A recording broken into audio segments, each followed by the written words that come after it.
بسم اللہ الرحمن الرحیم رب اشرح لی صدری ویسر لی امری واحلل عقدۃ من لسانی یفقہوا قولی۔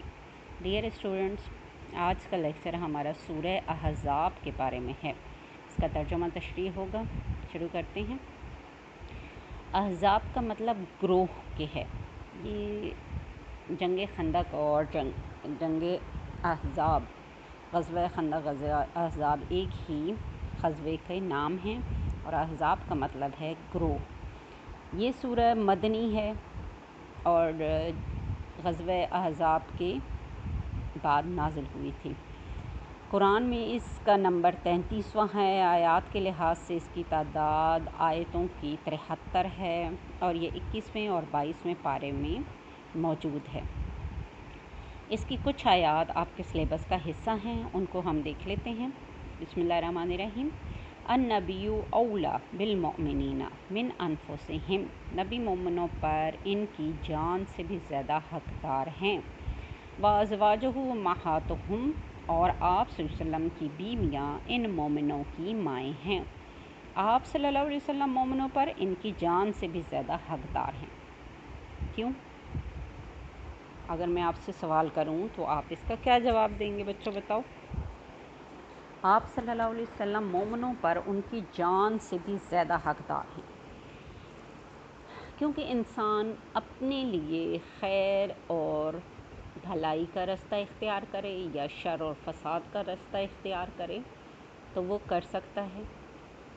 کبھی بے وقوفی میں بھی شر اور فساد کے راستے پر چل پڑتا ہے، اور کبھی جانتے بوجھتے بھی غلط کاریوں میں مبتلا ہو جاتا ہے، گناہ بھی کرتا ہے اور بری حرکات کا مرتکب بھی ہو جاتا ہے، یعنی اپنی جانوں پر ظلم کر بیٹھتا ہے۔ ٹھیک، لیکن نبی صلی اللہ علیہ وسلم کی ذات جو انسانوں کے لیے اور اپنی امت کے لیے باعث صرف اور صرف رحمت ہی بن کر دنیا میں تشریف لائے۔ آپ کی تمام زندگی انسانوں کی ہدایت رہنمائی میں بسر ہوئی، اور آپ انسانوں کی خیر خواہی کے اس قدر طالب تھے کہ قرآن میں ہی ایک جگہ پر ارشاد اللہ تعالیٰ نے فرمایا کہ کیا آپ اپنی جان کو گھول دیں گے اس غم میں کہ یہ مسلمان کیوں نہیں ہوتے، یہ ایمان کیوں نہیں لاتے؟ کیا اس فکر میں آپ اپنی جان کو گھول دیں گے، یعنی ختم کر دیں گے؟ آپ اس قدر اس چیز کا اہتمام کرتے تھے، اور اس قدر اس چیز کے خواہش مند تھے کہ تمام امت دین ہدایت کو اپنا لے اور سیدھے راستے پر چل پڑے اور اپنی تباہی سے رک جائے۔ آپ کا ارشاد ہے کہ تم تباہی کے گڑھے میں گرتے ہو، اور میں تمہیں کمر سے پکڑ کر پیچھے کھینچتا ہوں، دھکیلتا ہوں، یعنی اس سے بچانے کی کوشش کرنے میں لگا رہتا ہوں۔ آپ اس قدر حریص تھے اپنی امت کو دین حق کی طرف لانے میں، سیدھی راہ پر چلانے میں، جنت کے راستے پر لے جانے میں اور دوزخ سے بچانے میں۔ آپ اس قدر حریص تھے کہ آپ اس فکر میں، اس غم میں اپنے آپ کو کھول دینے تک تیار تھے۔ لہٰذا آپ صلی اللہ علیہ وسلم کی یہ کوشش جو مومنین کے لیے تھی، بہت زیادہ قابل تعریف، اور بہت زیادہ اللہ تعالیٰ بھی اس کی یہاں پر تصدیق کر رہے ہیں کہ آپ مومنوں پر ان کی جان سے بھی زیادہ اس وجہ سے حق رکھتے ہیں۔ ٹھیک ہے نا؟ کیونکہ ان کی خیر خواہی کی جس قدر آپ طالب تھے وہ خود بھی نہیں ہیں، بلکہ ہم آج کی دنیا میں دیکھیں تو ہمارے، اگر آنکھیں بند کر کے بھی سوچیں تو ہمارا سب سے زیادہ حمایتی خیر خواہ کون ہے؟ سب سے زیادہ رشتوں میں بھی دیکھا جائے تو ہمارے والدین ہی ہو سکتے ہیں نا، جو سب سے زیادہ ہمارے خیر خواہ ہیں۔ ٹھیک ہے نا؟ جتنا بندہ نافرمان بدتمیز بھی ہوگا نا، تو وہ ماں باپ پھر بھی اس کے لیے بد دعا نہیں کریں گے، دعاؤں میں ہی اس کو یاد رکھیں گے، اس کی ہدایت کے لیے دعا کرتے جائیں گے۔ کہتے ہیں نا کہ ٹوٹا بازو بھی اپنے ہی گلے پڑتا ہے، یعنی خود گلا ہی اس ٹوٹے بازو کو اٹھاتا ہے۔ یعنی جتنا بھی گناہ گار، جتنا بھی برا انسان ہوگا، ماں باپ پھر بھی اس پر شفیق اور رحم کرنے والے ہوں گے، وہ پھر بھی اپنے بچے کو بے قصور ہی سمجھیں گے۔ ٹھیک ہے نا؟ اس کی غلطی کو نہیں گردانیں گے کہ یہ میرے